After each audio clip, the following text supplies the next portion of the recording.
Hello everyone, welcome to a new video. I'm Dr. Fahad Ali and you are watching Dr. Square.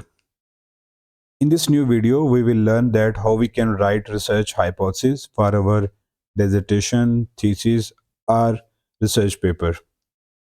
If you are new to our channel, please do not forget to subscribe the channel. Let's start. First of all, we will see that what kind of things we are going to discuss in this lecture. We are going to see what is directional or non-directional hypothesis, where we should use hypothesis or hypothesis in our article or thesis, where it should be stated like in introduction, method section, literature review, or any other part of the thesis. How to construct a hypothesis for mediating or moderating variable, and we will see some general guidelines. So let's start. First of all, guideline number one is a simple research hypothesis should name two variables and indicate the type of relationship expected between them. I have taken these example from Google Scholar, and these are the real example from the research papers. I have mentioned the research paper author's name here and their year, and you can explore them, you can download them and read these types of hypotheses from these papers. So if you are making a simple research hypothesis, you should use at least two variables. Like if we talk about the example number one, relationship quality is a variable, and we have mentioned relationship quality is positively associated with integrative tactics. So integrative tactics is our second variable, and the first variable is relationship quality. So suppose if you are just constructing a simple research hypothesis, do not forget to mention your variable names, and you can use a word of positive or negative association between these two variables. If two variables are positively related, you can use positively associated or correlated, or if they are negatively related, you can mention the negative word. So next hypothesis is self-esteem. This is a variable would be negatively correlated with the feelings of belongingness to the Facebook community. Now, the Facebook community is not a variable. It could be your sample, it could be your population, it could be the context.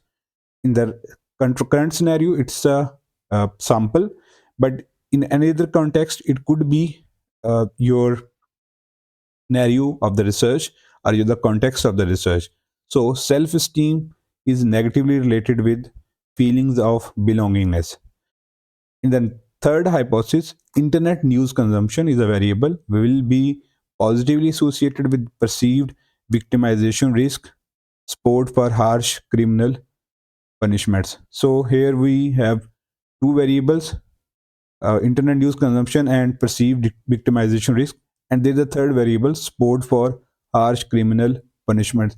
You can use two, three variables at the same time in a hypothesis, but it is normally recommended to use two variables for a simple research hypothesis. Smartphone addiction is positively related to online compulsive buying. Some people will tell you that you cannot use the word will be, but it's a normal routine. You will find out a number of papers where the authors have used will be word or would be negatively correlated, or you can use is positively related, like is positively or negatively related. In the next guideline, we will see when there is an independent variable, name a specific dependent variable. If you are writing a research hypothesis, make sure if you have mentioned an independent variable, you should mention a dependent variable and you should specify it. For example, middle aged males who regularly exercise energetically are better off than those who do not exercise energetically. Improved version could be middle aged males who regularly exercise energetically have lower blood pressure readings than those who do not exercise energetically. In the first example, which is not the right one, you can see that you just have mentioned, or we just have mentioned, middle aged males and those who exercise and those who do not exercise, and we didn't mention any kind of dependent variables. So if you are have mentioned an independent variable, it would be recommended, or it should be useful for you to mention dependent variable as well. Lower self-esteem is associated with Facebook. This is not the right way to write it, because Facebook is not a dependent variable and it's a platform. So you should mention it like lower self-esteem is associated with low Facebook use, or you can use high Facebook usage. Okay, the third guideline is consider naming population in the hypothesis. This is the third guideline. If you are constructing an hypothesis or writing an hypothesis, you should consider naming the population in your hypothesis. I have mentioned a number of examples from different papers. This guideline is especially applicable when a relationship is expected only in a particular population. So if you are constructing a hypothesis and you find out through literature view that this relationship is only expected for particular group, then it would be recommended to mention the population where that relationship can exist. The study deals with a population that previously has been unstudied. You should mention the population. The focus of the study is on the comparison of two or more population. These are the three scenarios where you should clearly specify the population in your hypothesis. In any other case, you can exclude it. But if you are studying a particular area where it is necessary, or it's a population which is not previously studied, or you are making comparison of two population, you should mention it.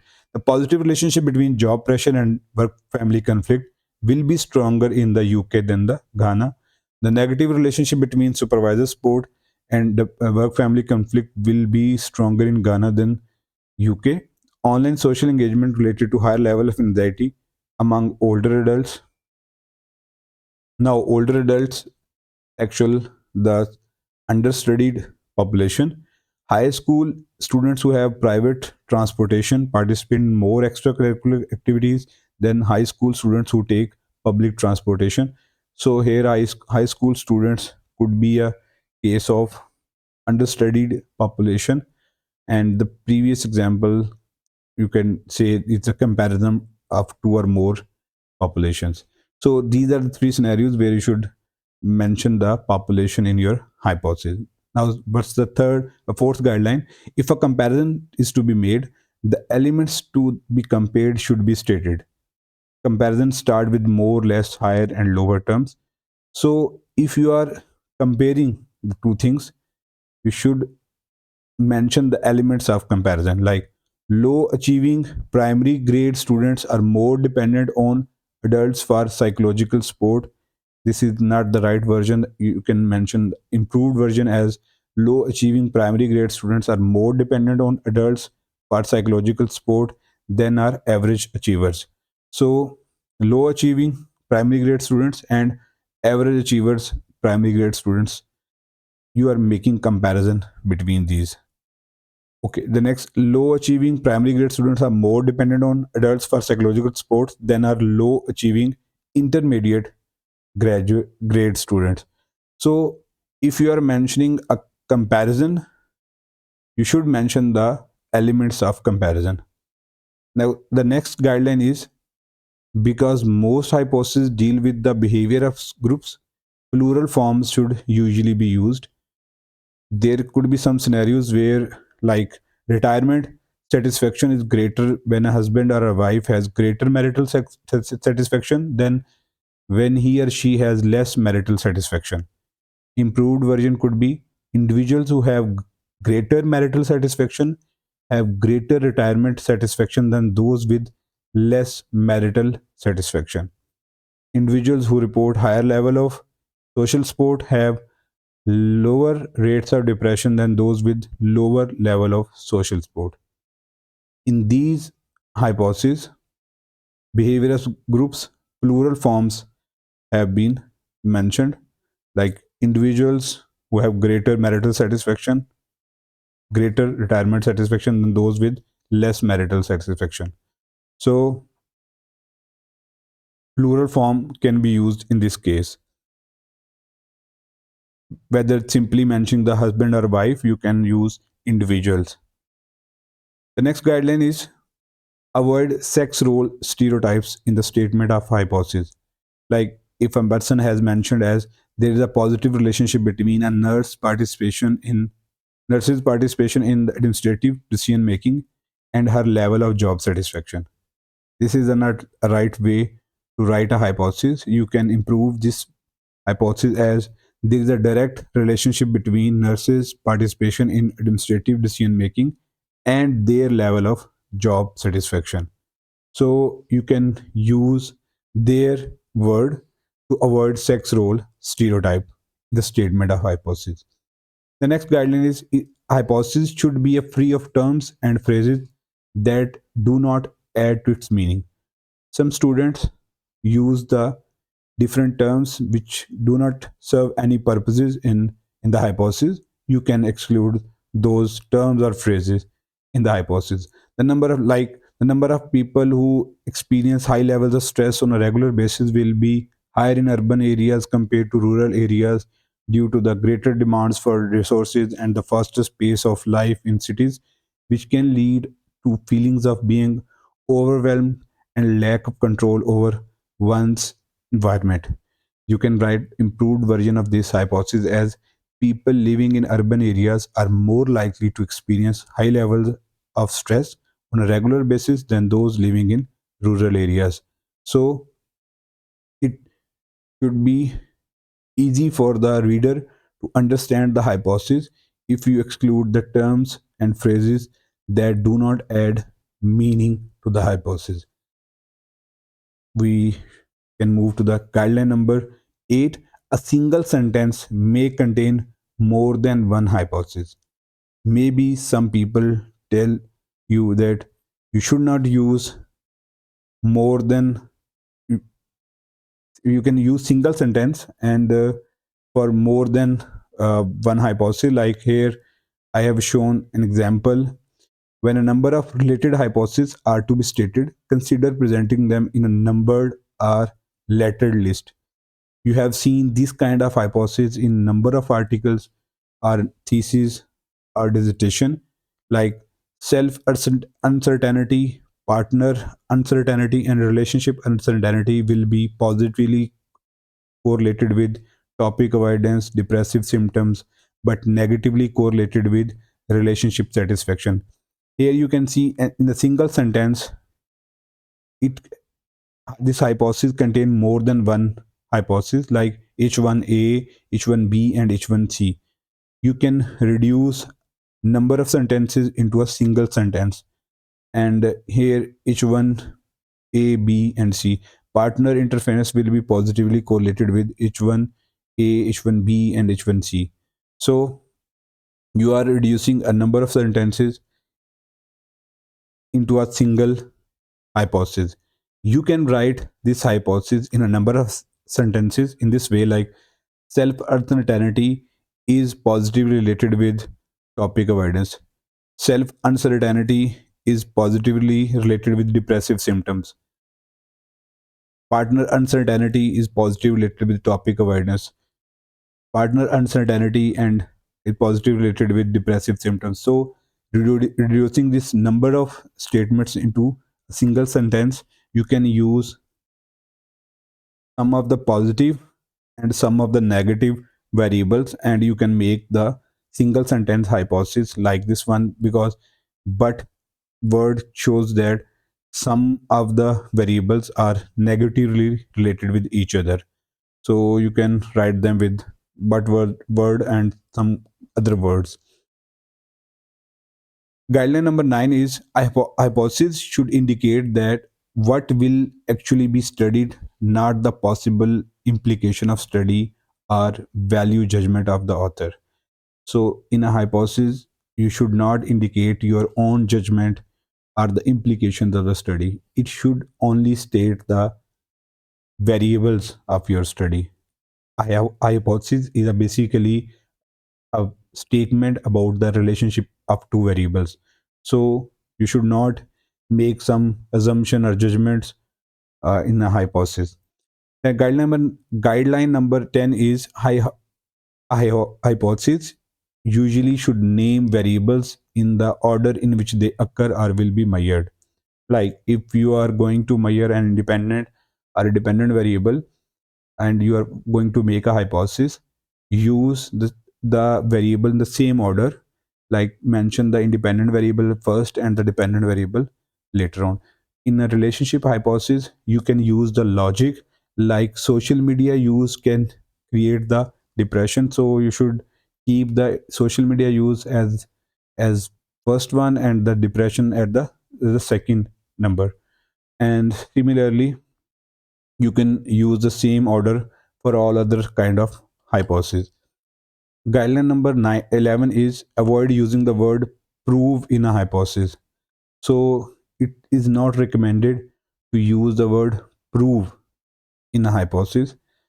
The next guideline is avoid using two different terms to refer to the same variable in a hypothesis. Suppose you have previously used social media use term in your measurement chapter in measurement part of the thesis, and when you are constructing a hypothesis, you are using social media frequency. If you have used a particular name of a variable, social media addiction, then use the same word in all of your part of the thesis and hypothesis. You should not use different words for the same variable. Like in first variable hypothesis, you have mentioned social media use. The second variable, the second hypothesis, you are using social media frequency, and in third hypothesis, you are using same variable with the name of social media addiction. It will create a confusion for the reader that which hypothesis or which particular variable you are mentioning, because you are changing the name of your variable each time, and you should use a particular name of your variable for all of the hypotheses, and you should mention the same name of a title of the variable in all part of your thesis. Like if you are mentioning social media use in introduction, then use the same word for literature review, same word for method and other part of the thesis. Guideline number 13 is the hypothesis or hypothesis should be stated before the method section. It is a recommendation that you should use it. You can use it either it in literature review part or in the theoretical framework or conceptual framework part. If you are including the theoretical or conceptual framework part in the literature review section, then you can use the or mention the hypothesis or hypothesis there. The hypothesis is a single word, then hypothesis basically the plural word. Okay, the guideline number 14 is directional or non-directional hypothesis. Normally, it is recommended to use a directional hypothesis rather than a non-directional hypothesis, because when you do literature review, you can find a direction. Like if previous studies are stating that there is a positive relationship between social media use and depression, then you should use the word of positive relationship. And if the studies say the two variable are negative related, you should mention this in your study in the form of hypothesis. You should not mention your hypothesis as there could be a relationship between social media use and depression, or you should not mention as there could be a likely relationship between. You should take a clear position, a clear direction while writing the hypothesis, because you have read all the literature review and you have reached to this conclusion that these two variables are related and they are related positively or negatively. The guideline number 15 is when a researcher has a research hypothesis, it should be stated. The null hypothesis need not always be stated. it is recommended to not mention the null hypothesis in your research. You should mention only the research hypothesis or alternative hypothesis in your research paper, dissertation, or thesis. Guideline number 16 is how to construct a hypothesis for mediating or moderating variable.